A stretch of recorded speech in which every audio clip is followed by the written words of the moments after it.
all things New Orleans Saints. This is Who Dat Discussion.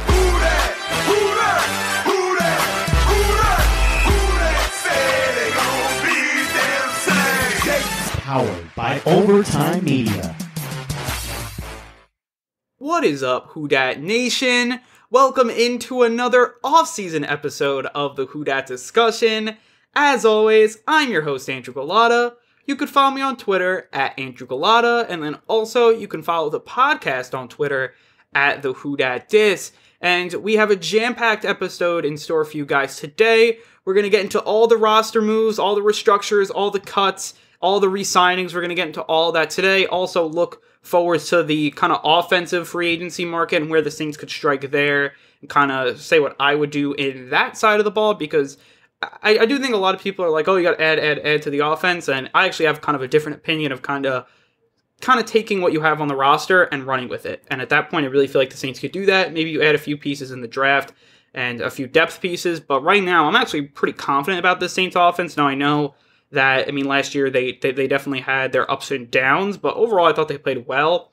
And, I mean, I really do believe that, like, the wide receiving core is one that was better than kind of what was on display in 2020 due to injuries. I think, obviously, the running backs were outstanding. I mean, between Kamara and Murray, they really were outstanding. I mean, tight ends, you had the up and down play. But I really do believe with just a few kind of moves, small moves, I think this team would actually be really fine in that department here in 2021. But we'll get into all of that, and it definitely will be a really fun episode. There's been a lot that's went on here with the Saints.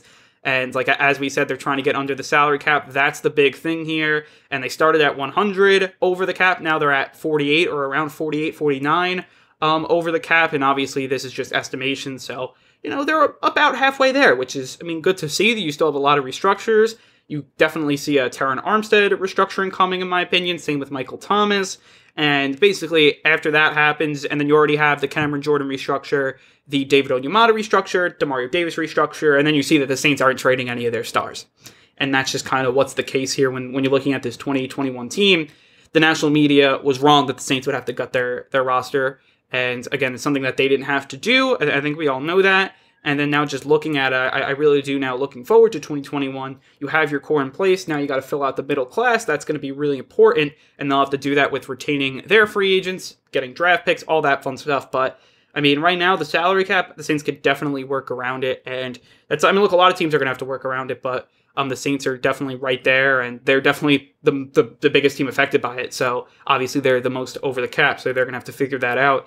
But I mean, look, you definitely give your full trust to Mickey Loomis and Kai Hartley to see, you know, what they do every year is obviously great. But we're just going to jump right into it, talk about all the roster cuts, restructures, and re-signing. So we're just going to jump right into that here with moving over to our roster cuts. We'll start off there. I mean, first it was Jared Cook, Josh Hill. I mean, last week it was like Nick Eason and that stuff, but we talked about that. And now we're going to move over to the tight ends. And I think Jared Cook, a lot of people knew that was happening. They had to cut him like before the league year, and then they wouldn't have to pay him a lot of money. I think they still have to pay him like $2 million, but definitely, and like that was like as a voidable year. And again, it was kind of like a team option, but still had $2 million in dead money in that voidable year. So that's kind of what it was with Jared Cook. I think everyone saw that coming. It's more of a procedural move at this point. And I mean, he's a guy that, look, up and down. Look, he scored 16 touchdowns with the Saints in his 2 years, which is a good amount, but too much up and down play. And it's not even just the turnover. It's like obviously the playoff turnover, like that was the big one. But it was just like, I mean, the drops and all that stuff. It was just way too much for him, and just someone that I feel like when coming into the year, you were kind of like, okay, next year they're going to move on to Adam Troutman. I think by the end of the year, they were like, okay, we're 100% ready for Adam Troutman, because, again, the play just, especially towards the end there, just, I mean, it was overall, it was like you would see these great plays and then not so good plays from Jared Cook. So I don't see the Saints re-signing him unless like he doesn't have a market. I think he will have a market, because some team's going to see 16 touchdowns in 2 years and be like, sign me up for that. And, I mean, I do think a team will pay a good amount for that the Saints won't pay for, but to me, like, that's not a big loss, and that's a guy that I think the Saints could definitely replace, and hopefully just a guy with more consistency. But, I mean, like, I'm definitely not sweating letting go of Jared Cook, and Josh Hill was the one that surprised me, to be honest, and I could actually see him returning to the Saints for less money. I mean, they did save, like, I think, like, I mean, something like $2 million or something like that by cutting him, and then, like, his dead money was, like, $750,000, so, I mean, look, he wasn't a huge, like, you know, big cap hit here in 2021, but they obviously felt like it was a little too much for what he was getting paid. And I mean, it is definitely pretty interesting when looking at him and on what he did with the Saints. I thought that he was a guy that was a very, very solid player with the Saints, and he was a guy that did all the dirty work, or some of the dirty work for this team, and that's why I do think he'll end up resigning. And I don't see him having the same market that like Jared Cook has. I just don't. And I mean, I do see him probably not making what is it, whatever he was making in 2021 with the Saints. I see him making less than that just because of the salary cap and all that stuff. And at the end of the day, he's probably going to want to come back to the Saints, and that's probably why the Saints did this. They feel like they can get him for less of money, or a similar player, for him for lesser money, because he's a guy, another veteran type player that I do think a lot of guys can do Josh Hill's job. And he did it very well, but I mean, I feel like there's a good amount of players that can do that, and especially with this year, and you could probably find veterans like that very, very cheap, and that's what I think is going to happen. You're going to see a lot of those veterans that went for the $2 to $5 million range probably go down into the $1 billion range just because of this salary cap, and that's actually something that may really help the Saints a lot, because if they're trying to just plug holes and basically just find depth pieces, that may be really helpful for them. And I mean, maybe not like the big teams, let's say like the Jets, for example, like when they're looking for these stars, that's not really going to bring down their price, but for these middle to low guys, it will definitely bring down their price. So that's definitely something to kind of talk about there. But Josh Hill, definitely surprising. Didn't think it would happen, but you kind of understand it just because of the situation the Saints are in. And it's not like he's a star player by any means, but I could definitely see the Saints re-signing him and for less money, and or maybe doing something there. I could definitely see that, just because he's a player that I think Sean Payton really likes. So I was actually surprised that the Saints cut him just for that reason. I know Sean Payton really likes him. But look, I mean, business is business. We'll see what happens. But I see the Saints filling his position with either Josh Hill for less money or another veteran. And we'll get to talking about that a little later when we talk about our offensive free agents. So that's what that is with Josh Hill. Then moving over to the final cut, and that was Thomas Morstead. One that I think a lot of people did see coming just because Blake Gillikin was on the roster. Thomas Morstead was making like the most money for any punter in the NFL, and he had a down year. And this is one that's definitely close to Saints fans just because, I mean, Thomas Morstead's the just pure professional. I mean, he's a fan favorite for reasons because he does great things. He did great things on the field. I mean, he was the player that kicked the ambush play in the Super Bowl. And I mean, beyond that, he was just the ultimate pro's pro. He would always take pictures with fans, after practices, and in training camp and that type of stuff, before games and stuff like that. And he was great in the community as well, and a really good leader for the Saints. I mean, just a good team leader. That's what makes it tough to let him go. But when you look at the economics of the situation, he got paid like one of the most punters in the NFL. And look, I mean, we're not going to talk about punters that much, but he was below average for what he was doing, and there were some question marks, especially towards the end of the season, like, why is Thomas Morstead look like this? Is this going to hurt the Saints? Like, there were definitely questions like that. You bring in Blake Gillikin, who was a really great punter at Penn State, and then you're like, maybe he is better, and maybe he's going to help the Saints out a little more. I mean, especially if the Saints can keep Justin Hardy. They've already keep JT Gray, which we'll get into a little bit later. But again, I do think that's all.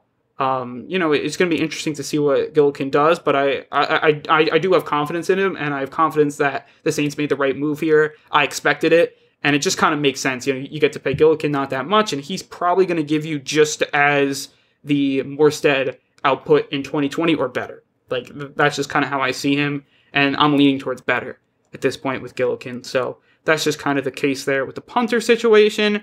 Then moving over to the restructures, we talked about it a little earlier. Cameron Jordan restructured, David Onyemata restructured, Demario Davis restructured, Will Lutz restructured. Basically, I feel like the Saints are going to go the route as, if we can restructure your contract, we're going to do it. So that's kind of what the Saints are going to do to get under the salary cap, which is, look, I mean, I do think that they want to stay competitive. And look, as a fan, you want them to stay competitive as long as possible. And I forgot who said it. I think it was Kevin Washington, who does the New Orleans Football podcast with Nick Underhill. He was like, basically, you look at the salary cap, and the teams that are like over the salary cap or just around it and like hovering it, the teams with the least salary cap space, they're good teams. Like 3 out of 4 of them make the playoffs. You go to the teams with the most space, like the Jets and teams like that. They are the worst teams in the NFL, and there's a reason because of that, because the teams that are straddling the salary cap, they're paying their best players, and they have the good players. The Jets, they don't have any good players to pay, so they're not paying them. So that's just kind of the situation that, the Saints are in. It's just because they're over the salary cap doesn't mean they won't compete. I think they'll get to a point where they can compete. They'll be cap compliant, all that stuff. But I definitely want to talk about these restructures. I mean, just today they saved $13.4 million by restructuring DeMario and Cameron Jordan. So that was good to see there for them. And it's definitely something that, again, when looking at these guys, you have very restructurable contracts with Jordan. And beyond that, you have Michael Thomas, who is a restructurable contract here. You can save $9.6 million with a restructure for the receiver. And then Terran Armstead's another guy, could save $7.5 million. And you go down the line. I do think they'll keep Janoris Jenkins, and you can restructure him. Right now, he's got a $14.2 million cap hit. You can lower that down, which I think the Saints will do. Quan Alexander, you can either cut him or restructure him, figure out what he's up to on his injury designation and all that stuff. That'll be interesting. I think for now he'll stay on the roster, but his injury situation, I think, will dictate either if he gets, has to pay a pay cut or restructure, like whatever that ends up being. I think that that injury is going to be completely kind of how that's going to dictate how this goes. And then you can restructure Andrews Pete, which we talked about if you want to do that, if you don't want to do that, because then you kind of guarantee him more money. His cap hits get larger and his dead cap hits get bigger as well. So that's something that's interesting. That do you want to now, expand basically Pete's, money over the years and his guaranteed money over the years? That's something that is definitely interesting to see if you want to do that. If you want to kind of be married with Pete a little longer. Obviously, he's a very, very controversial player with the Saints just because you feel like you either love him or hate him. And that's just, and he does. He makes those love-hate plays. Like one moment he's on the turf, and the next moment he's, putting someone else on the turf. That's just kind of the player he is. But again, that's just kind of where the Saints cap situation is. You obviously can extend Ramczyk, Lattimore, all that stuff. And again, I don't think it'll be an issue if the Saints get under the salary cap, keep their core players, add some veterans, and they should be, when looking at this roster, I mean, even though you don't have Drew Brees, you still should be very, very competitive. So that's just kind of the situation that I believe the Saints are in. And then just talking about filling out the middle class of the roster, they already re-signed a few players. You had Ty Montgomery, who re-signed today. JT Gray signed a few days ago. We all know what JT Gray can do. He's a guy that is a great special teams player. He's a second-team All-Pro in special teams. Like, all of that is really great to keep guys like that. And it's something that when you look at the Saints, it's something that they pride themselves on with the special teams. And it's something that is really, really important to what they try to do.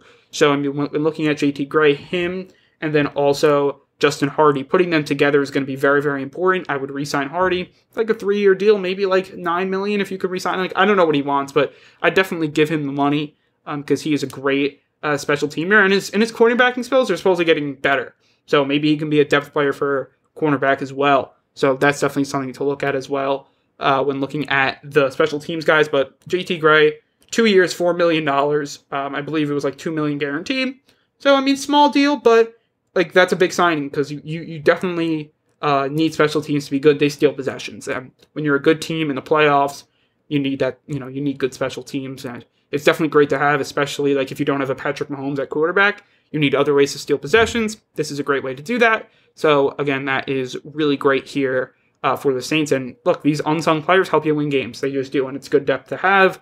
And Ty Montgomery, I mean, look, I feel like he kind of got lost in the shuffle a little bit in 2020. Played that last game of the season and ran for 100 yards, which is great to see. I mean, he obviously still has, the skills at running back to run for 100 yards. And, like, not everybody can do that. I know the Saints offensive line is really good, but not everyone could just get up and run for 100 yards. So I do think that was a good re-signing. He can play the slot at wide receiver too if necessary. And again, he's a good depth player that can play multiple positions, can play special teams as well. And like as Sean Payton says, he's multiple. Does a lot of different things. That's really great when you can get him for like the veteran minimum. And he can fill a lot of different positions if there are injuries and stuff. So to me, that is definitely a quality move. I mean, just looking at his stats real quickly here, he did start that game at running back, ran for over 100 yards, and that was kind of all his rushing yards there that season. And then, he had 3 receptions as well. And I mean, we all, like I've said it before on the podcast, like his best years were in Green Bay. We know all of that, so I'm not going to really get into that. But good re-signing, and he's a player that can do, play the slot, run as well for 100 yards. I mean, like that's not the easiest thing to do. So that was obviously really great stuff for Montgomery. It was great to, see the re-signing of JT Gray as well. And we'll expect more to see that in the incoming week here, and hopefully we'll have more news to talk about when, in our next podcast. But before we get into talking about the offensive free agents and how I really see the Saints going to the offensive side of free agency and, how they kind of position themselves to add guys and who should they add, we're going to get into all of that. But first, we are going to take a quick break. You are listening to the Who Dat Discussion podcast.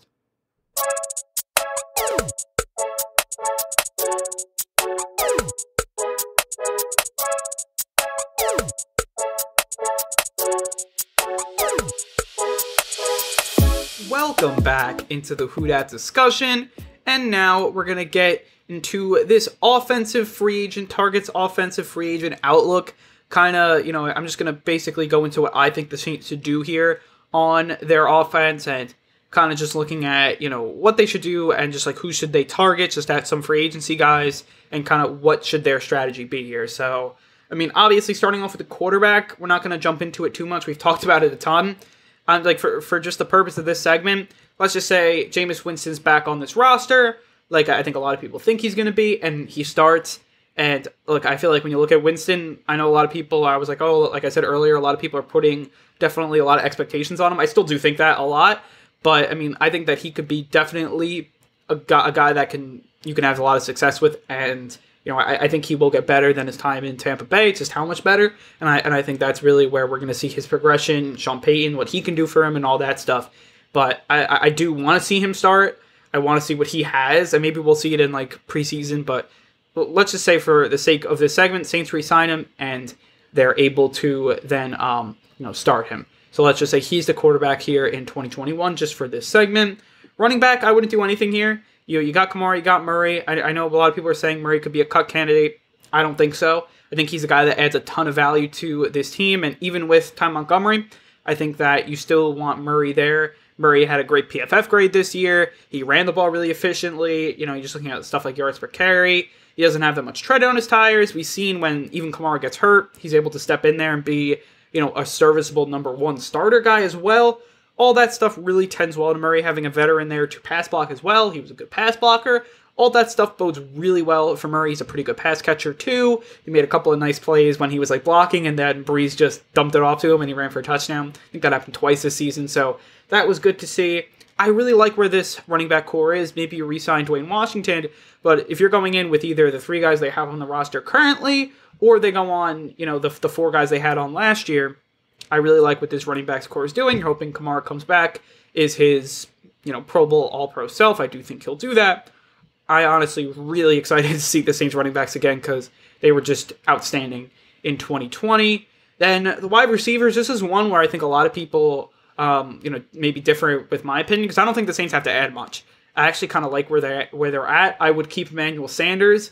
I feel like just looking at, where he would, his dead money is pretty high. Like, you wouldn't save that much. Who are you going to sign that would kind of be better than Murray, with the dead cap? Better than Sanders. Than with, if the difference. Like, if you cut Sanders, who can you sign or, acquire that would cost the same amount of money that's just as good or better than Sanders? I don't think there's many guys out there unless you're spending a first-round pick, and then I don't think the Saints will do that. So at that point, I do keep Sanders. I thought he did a good job. I think second year in the offense, that's all going to help him a ton. I think with having a quarterback that can throw the ball deep, that's going to help him as well, especially with a guy like Winston. A lot of people are saying, the Saints should add Rashad Perriman, who was a target last year, but I think Emmanuel Sanders is a better version of Perriman, even with his age. And right now, that's just kind of where I'm at with this wide receiver situation and with Sanders specifically. And I thought he did a great job because at least in my opinion, I don't think Michael Thomas is going to have that injury-prone bad year again. I think that he's going to be back. Probably not the output of his 2019, self, but he's going to be at that level. He's going to be, I think, over 100 catches, over 1,000 yards. What Michael Thomas does, like what he did in 2018, what he did in 2017. I think he's going to be more like that output than the 2020. And then, Emmanuel Sanders returns to your number 2 guy, and he could be that high number 2 again. And I think that's really helpful. And we really didn't get to see that. We didn't really get to see Michael Thomas as his apex number 1 and Sanders at the number 2. We didn't really get to see that all year. I would like to see that, and I think that duo has a ton of potential in 2021, especially with Winston throwing them the ball. Then your third guy, I thought Traquan Smith played really good. last season. I thought he was a guy that, the Saints could trust. He did a really good job, I think, with making catches over the middle, which he had trouble with. Great blocker. And he's a guy, starting off his career, it's actually gone pretty well. I mean, you look back to that draft class, I think he's like third in touchdowns caught. That's pretty good. Like, that is definitely pretty solid. And I think, he's definitely a deep threat that didn't, I think, with Drew Brees at quarterback, and especially the older age Drew Brees, that definitely hurt him a bit. But now I think coming back and, with a quarterback that can throw the ball deep like Jameis Winston, I do think that's going to help him out a lot. And again, I'm actually really liking what he's able to do there. And I'm actually a pretty big Traquan Smith fan. I think he's a solid number 3. Like, I don't think he's a number 2, but I think he's a really good number 3. And again, he's definitely a guy that fits right into the Saints offense really well. Deontay Harris, he's another guy. I mean, I think that as your 4, he's a guy that can stretch the field with a guy that can throw a little deeper. That's going to help him a lot. I think he's just going to get better, and better. We saw it in the playoffs. He's a guy that's just looking like he's ready to take off. He really does. And, I mean, when you have Sean Payton drawing up plays for him, I really like what he's going to be able to do. And then you have really top 4. You look into your 5th guy, and then you have Marquez Callaway just sitting there, who was really good when he played last season. He's your 5. Like, he could be a solid number 3, I think, for a lot of other teams, and he's your 5. I think that's really good. I think the Saints last year, they just got really hurt. They got hurt. They got injured, and it's at that position really badly. I mean, no one played more than 14 games there, which, again, that's something that you're hoping. I mean, you go back to 2019, 2018, you have a lot of guys playing a lot of games and a lot of guys healthy. Just didn't happen in 2020. That's something that will be interesting here going into 2021. Can you get healthy? But I don't think they have to add anybody. And then you're at your 6th spot. Yes, if you want to add a rookie, maybe if you got a late round pick, maybe you add someone there. But look, at the end of the day, I do think the Saints are pretty solid, and they have like everything step up. You got your apex star receiver, you got your solid complementary number 2, you got a good number 3 that can go deep, make catches over the middle, block really well. Then your 4 guys, your speedster, does just really fast. I mean, Deontay Harris is just straight lightning. And then your number 5 is a guy that can step into a lot of different roles. He can play the deep role, he can play in the slot, possession receiver, he can do all that stuff at a pretty solid level. So I honestly, I really like what the Saints wide receivers position doing.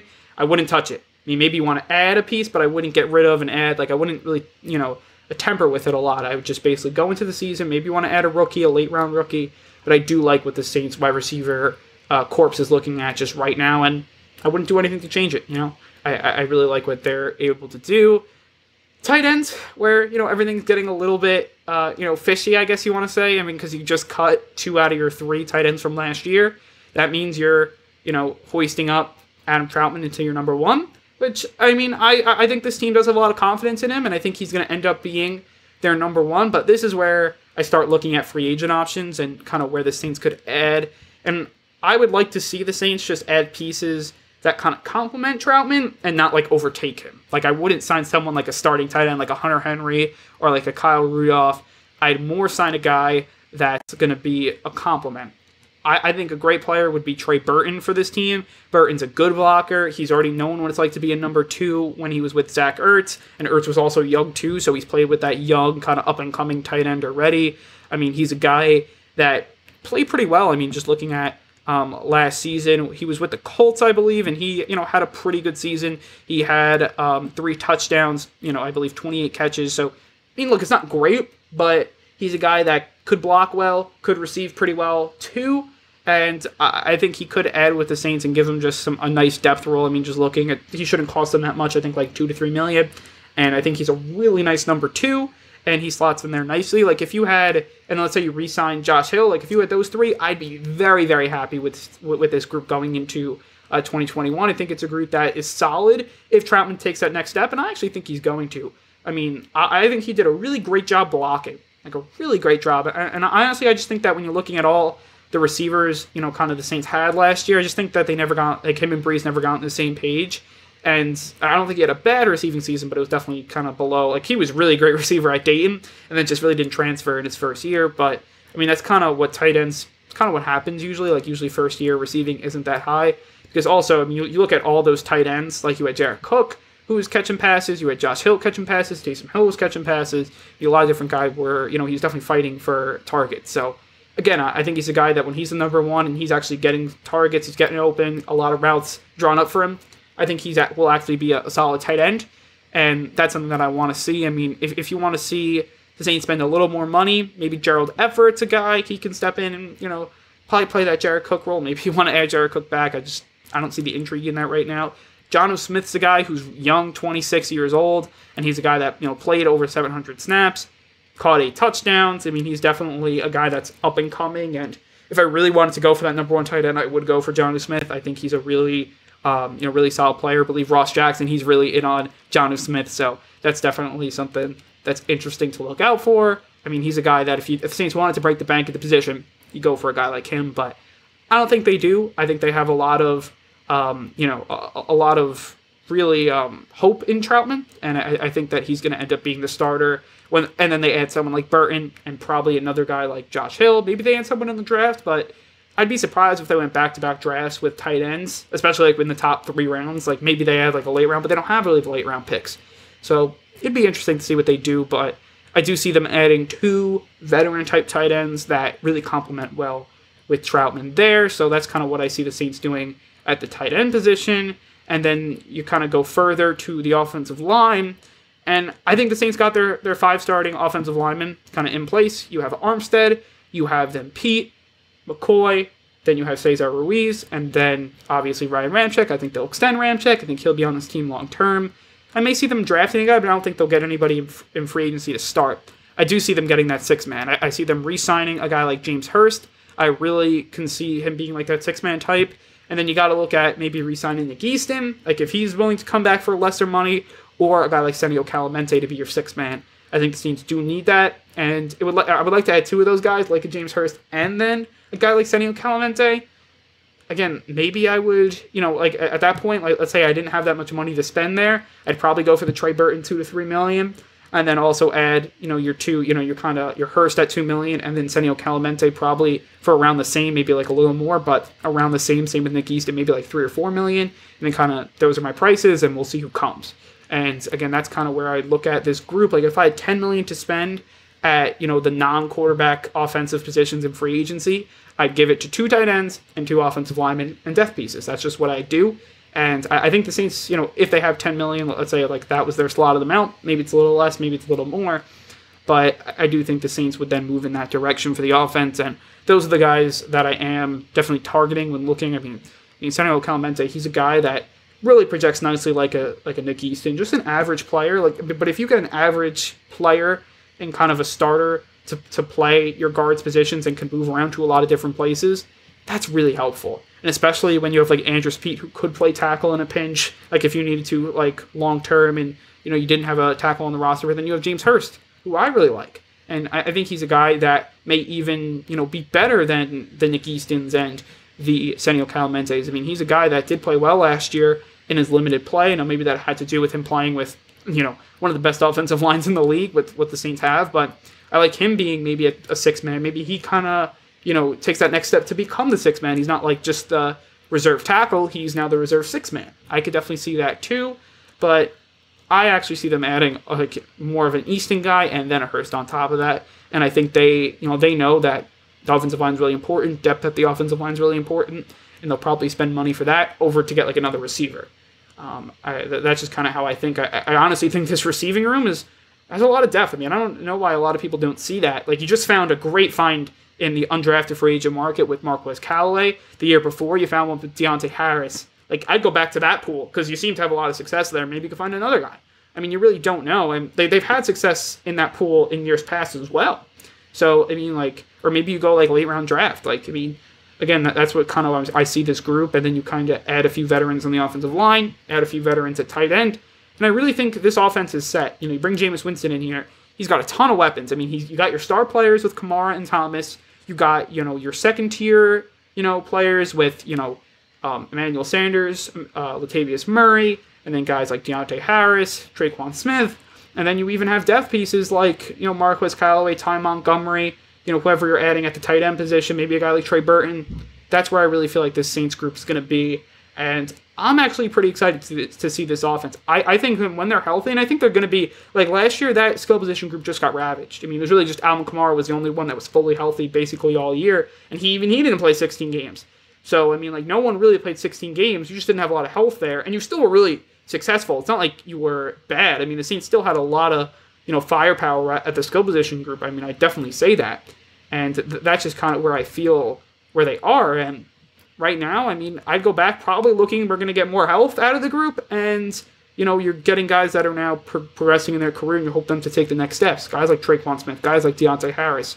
And, where the Saints are in their salary cap and who they have to retain, that's kind of where I would go at. I'm not like you're banking on it, but I trust those guys to do that. I mean, I believe in that. So, I don't think you have to add another free agent that, I'd rather add it on the offensive line than ever add it at wide receiver. And that's just kind of what I'm thinking about with this group. But I think with all that said, it is time to wrap up this podcast.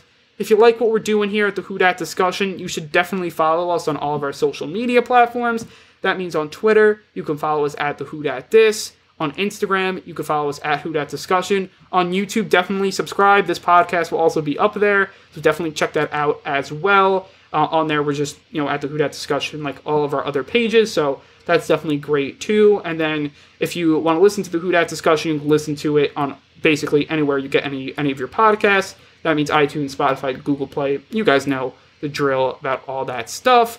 So definitely a great episode. Now we're getting into this free agent, this free agent period. We're going to have a special guest next episode to break down the free agents. So that's definitely going to be really fun. So stay tuned for that. But I think with all that said, I want to say thank you guys for listening. Turn it loose and who dat?